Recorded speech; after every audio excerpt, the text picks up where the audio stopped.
বড় হয়তো যেভাবে পানি বাড়তেছে অল্প একটু বাকি আছে।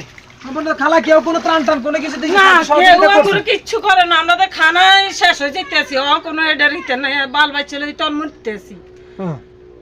এই অবস্থা আছি, এই অবস্থা আছে। আমগরে কেউ সাহায্য করে না, আমরা কিভাবে কি করতে হইব?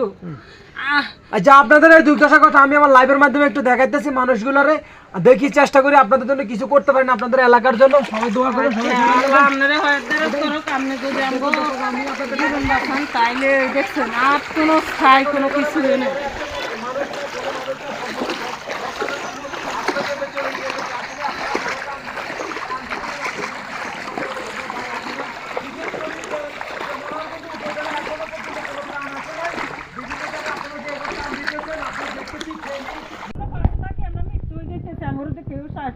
কোন জনপ্রতিনিধি কেউ আসছে? কোনো না, কোনো কেউ আসে না, কেউ আসে না, একটু খবর নেই না আমরা আসি কিনা না আসি।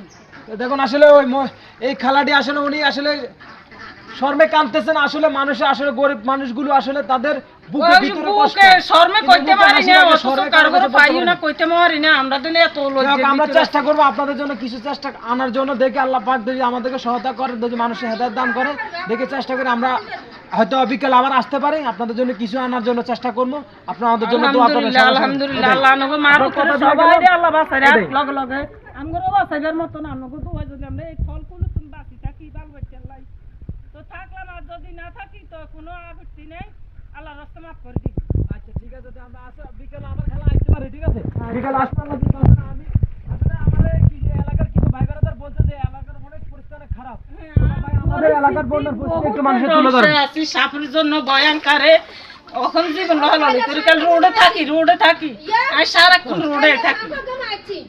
ও সাপ মারছেন? হ্যাঁ, একটু খেয়াল রাখেন। সাপটা অনন্ত কি করবেন কোন মকন তো 20 বছর পর আমাদের এলাকার বন্যার পরিস্থিতি আসলে দেখে অনেক খারাপ লাগতেছে। খারাপ মানে কি আমরা মারুতরা বাইতে সাই চিন্তি বাইসকেন। আচ্ছা ঠিক আছে, আমরা হামাইলবেন, আমরা তো বাসা কিনে সন্ধ্যা হামালুনতেই জায়গা নাই, আমরা দেন দৌড়ে হামাইলবেন। পানিতে ছাড়া তো আমগো না, আমগো বাড়িতে যে ঘরে এক মাস তাইলে আর আমরা বাঁচি থাকার কোনো সার্থক আছে? চেষ্টা করুন না যে আল্লাহ বিপদ দেয় সে আল্লাহ রক্ষা করবো। আল্লাহর কাছে দোয়া করে আল্লাহ পাক সবাইকে হেফাজত করে রক্ষা করুক।